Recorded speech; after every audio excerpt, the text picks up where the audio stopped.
The Dawg Pound, it's pretty split right now on where you land with Baker Mayfield, but I think we can all agree on one thing. After this season, Baker Mayfield and the Browns were very underwhelming. So if you're in that camp, which I hope you are, go ahead and like this video to start the show before we get into the latest Cleveland Browns news and rumors.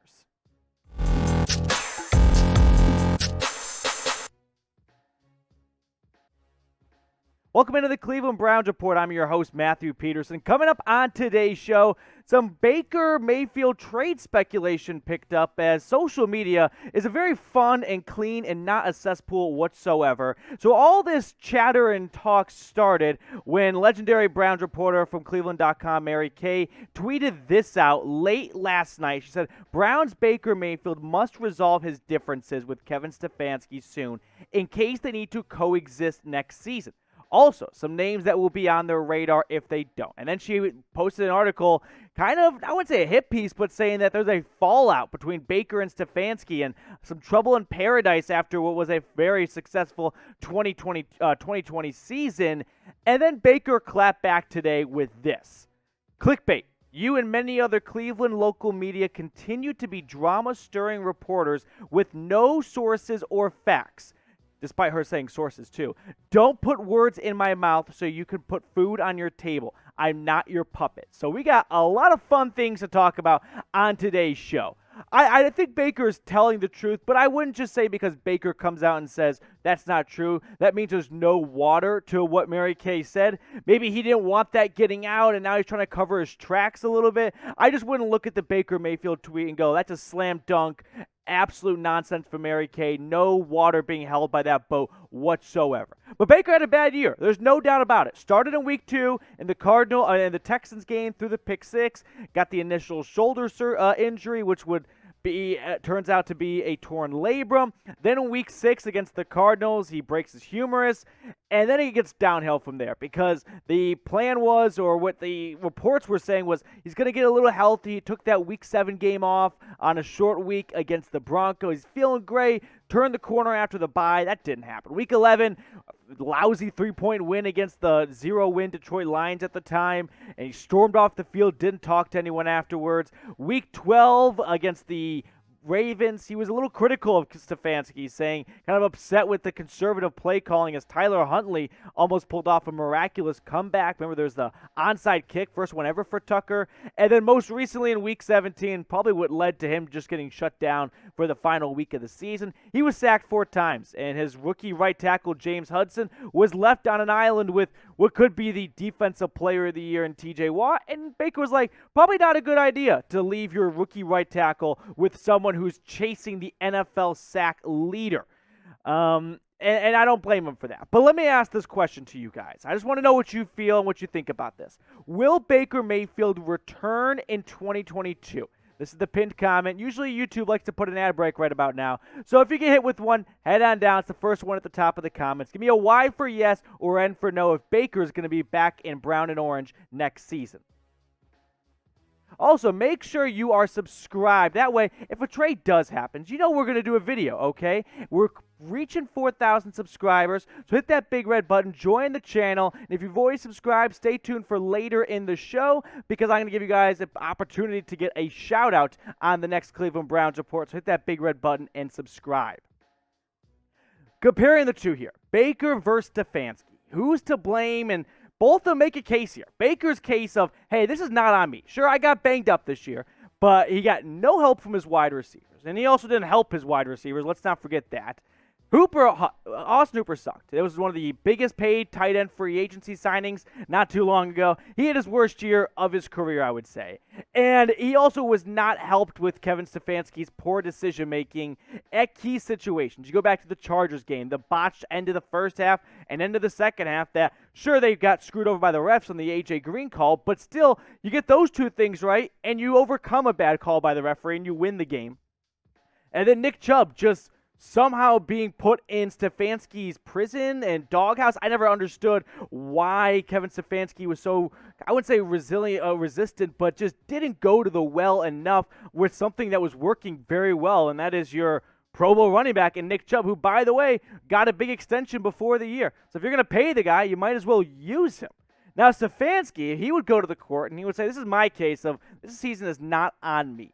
Okay, Baker, first off, yeah, a goodish. I don't know how you want to claim Odell Beckham Jr., but Baker played a role. He was involved in OBJ leaving. There's no denying that. I don't know if it's 100% on Baker. I'm not in the locker room. But Baker was a catalyst in OBJ leaving Cleveland. And OBJ, by the way, has had 5 touchdowns since he's left. So that's going very well for Cleveland in that battle. And Kevin Stefanski would say Baker played his worst year yet. That's a fact. This was an abysmal year for Baker. You want to put in the rearview mirror and probably break that mirror so you can never look back at it. And Stefanski would also probably argue a lot of his play calling was limited because Mayfield was hurt and he couldn't deliver. He couldn't follow through in his passes. He was missing that accuracy. He was missing the zip on his deep throw. So Stefanski's playbook just got cut in half. Then you look at the wide receivers and the targets for Baker this year, and they had bad years. Jarvis Landry didn't get his first touchdown until it was double digits in the week column. Under 50 receptions, he's usually a magnet. And it's worth noting that all these guys missed good amount of time at different points in the season. Landry had ongoing knee issues all year long, probably played through more than he was capable of doing. DPJ was banged up with lingering hamstring and groin and soft tissue injuries. Higgins, I don't know where he went, but he went somewhere, and it wasn't First Energy Stadium. He went missing for a while. And then Hooper just had his worst year ever. You look at all these top guys here. I left off Njoku, but none of them got across 600 yards. Those look more like stats of Baltimore Ravens wide receivers who never have anything good to throw at. So 2021 for the wide receiver room and the tight end room in Cleveland was bad, and that's got to be taken into the equation for evaluating both Baker and Stefanski. But who do you think the bigger culprit is for what was probably the most disappointing season of any NFL franchise this year?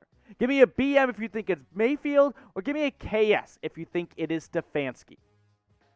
I think both are to blame, but I'm going to put more of the blame on Baker because, one, you are the quarterback, and that just comes to the territory of being a quarterback.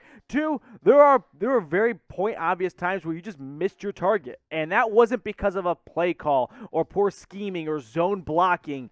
You just missed a guy wide open. The first interception against the Steelers last week, just missed his wide-open target and threw a pick.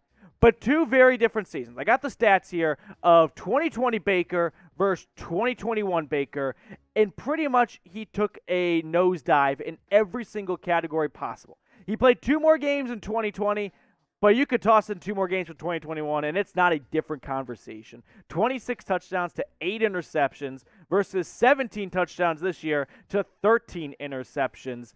Mayfield just had a very bad year, and it came after what was a very promising year. Not only Cleveland felt that, hey, we may have something in here with our first overall pick, which you should always feel like when you have a first overall pick as a quarterback, but not only did Mayfield take the Browns to their first playoff game quite some time, he gets them a playoff win on the road against their biggest rival. That was just like the triple crown of being a Browns fan.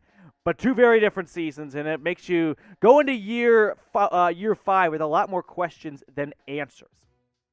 Browns fans, if you've already subscribed to the channel, go ahead and type me down in the comments section below. Appreciate all of you guys who spammed your birthdays in the last video. So a lot of birthdays, got one coming up soon in a couple of days. Keep my eye on that, and then a couple more later in the year. But type me if you want to get a shout-out on the next show. And if you want to get a shout-out, make sure you are subscribed. That way I know who's subbed and who's not. And we're getting those who are subscribed shout-outs on the Browns Report.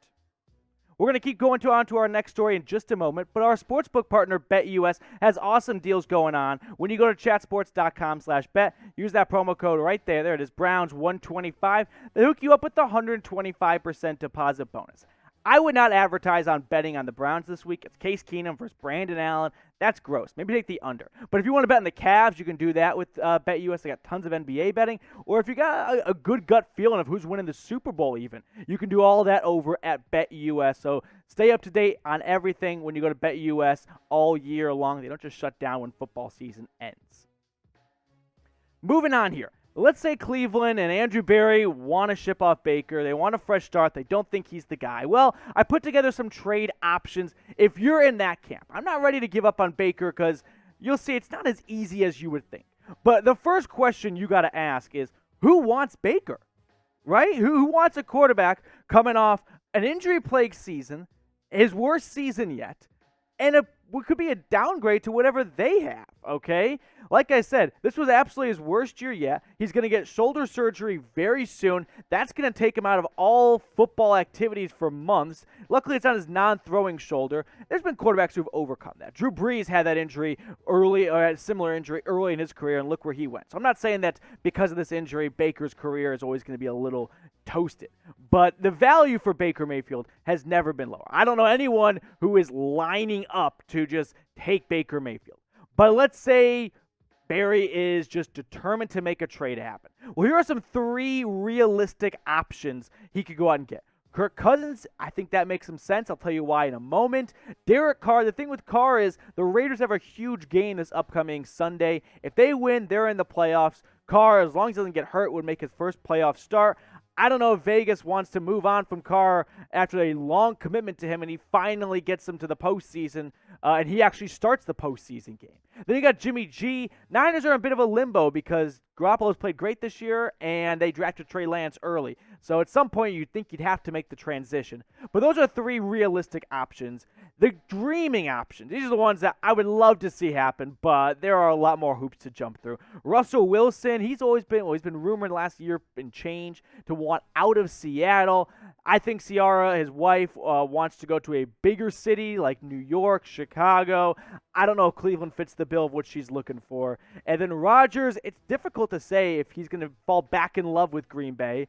But maybe the plea to him is, hey, come to Cleveland. We got a top defense here. We got tons of free agent money we can spend. Bring your buddy Devontae Adams over. Maybe, maybe not. I'm not sure. And then Deshaun Watson, he's got a no-trade clause like Russell Wilson, so he gets to pick where he goes. And the Browns, of course, last year when this Watson sweepstakes were going on, didn't need a quarterback.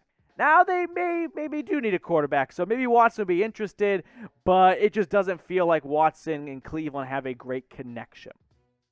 Which quarterback would you want the Browns to trade for? You saw my list there. I'm curious who you would want Cleveland to go out and get if they went down that route. If you want to stick with Baker, I don't have an issue with that. But let's say you are in the camp of, nope, let's close the book on number 6 and let's start a new chapter. Let me know who you want in the comments section below. Personally, I think Kirk Cousins would make the most sense. He has a connection with Stefanski. They overlapped in Minnesota. And of those realistic options between Garoppolo and Carr, I think Cousins is the best. The biggest skeleton in Kirk Cousins' closet was he couldn't win the primetime games. He couldn't win the big ones. Well, he's kind of gotten past that. He's quietly won a handful of primetime games lately. So maybe he can take that momentum onto a new city with Stefanski. They got the connection, and that part of his legacy will be left behind. That's all we're going to do here on today's show. We'll catch you later here on the Cleveland Browns Report.